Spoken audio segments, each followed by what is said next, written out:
guys, this is Wanda the Traveling Dutchie coming right at you from beautiful Costa Rica.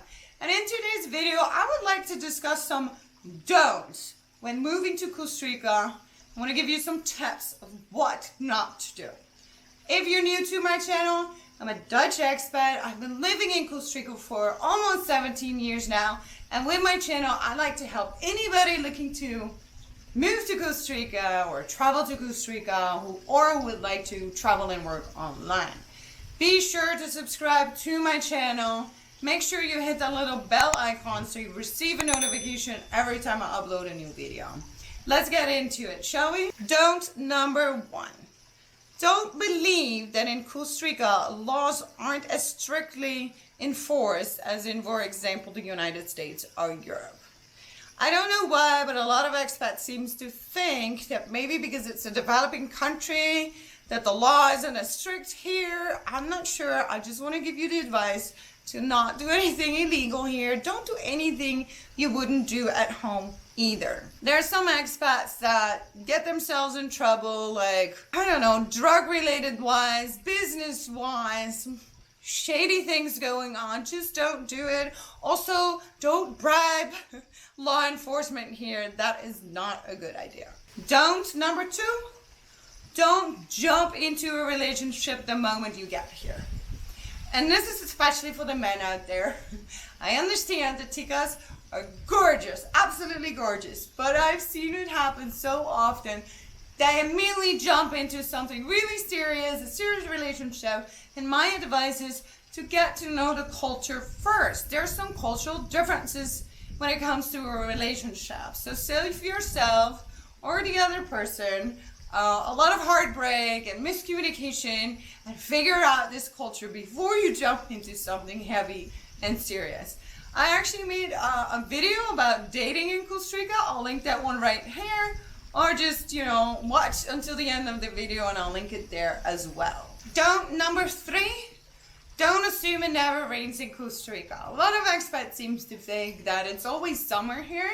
That's because, yes, temperatures are always high, obviously depending on what area you live, but at the beach, temperatures are always lovely.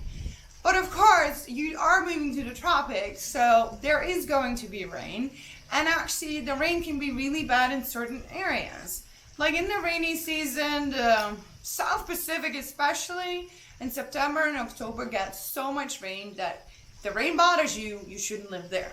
However, then just move to a different area, like Guanacaste is really dry. And keep in mind that Costa Rica has a lot of different microclimates. So a lot of people will, when it comes to weather in Costa Rica, refer to dry season and low season, but it's not that simple. You have to take into consideration that all these different microclimates come with a different weather pattern. So it doesn't mean that when you hear of the so-called dry season in Costa Rica, that is from December through April, that doesn't mean it doesn't rain in certain parts of Costa Rica. So do your research, that's all I'm saying. Then number 4, don't fail to understand Costa Rica's visa and immigration requirements. Costa Rica is a super hospitable country for expats, but just follow the rules. So when you arrive in Costa Rica, you get a 90-day tourist visa. Don't overstay your welcome. If you're not certain yet whether Costa Rica is your country and not ready to file for residency, then become a perpetual tourist, which means you would leave the country every 90 days to get your passport stamped so you receive another 90 days. That is not always a guarantee though, because sometimes the immigration officer could, look at your passport, see all the stamps and be like, I know what you're doing, I'm giving you 9 days. That's what happened to my friend. So she needed, after 9 days, to do another border run. The first one she did in Nicaragua, and then after 9 days, she went to Panama. You can get unlucky like that. But normally, you would get the 90-day tourist visa. I had a friend that overstayed his welcome. You got huge fines if you overstay your welcome. And if you, again, it decides on the immigration officer because they could actually send you back home. That's what happened to my friend, but he really overstayed his welcome and didn't pay the fines and just was getting himself into trouble. So he wasn't allowed in Costa Rica for a year. So keep that in mind, follow the rules. And you know, if you love Costa Rica, I highly suggest getting residency, and don't try to do it on your own. It's very frustrating. It's a long process. You want a good lawyer. If you'd like to use my lawyer is actually my brother-in-law, so you'd be in good hands. If you'd like his information, I'll be happy to provide that. Just scroll down below the text box in this video and you'll see a link, and that will get you his information. And my last don't, number 5, don't compare everything that happens here to how it goes at home, right? You'd be the annoying person that, but at home, just embrace your new life in Costa Rica. Yes, things are going to be different here, and you know, that's why you moved. You embrace your new life. Yes, with the good comes the bad, right? There's going to be some challenges, like there's a slower pace of life here. So be ready for that, because, so for example, just an example, one of my difficult times that I have with living in Costa Rica is going to a bank. If you don't have a business, you're fine. But if you have a business, banking in Costa Rica for me has been an absolute nightmare. But, you know, don't go into a bank and then say, oh my God, at home this would have never happened. They're so much faster. They understand this. You don't actually need to go into the bank. We can do it online.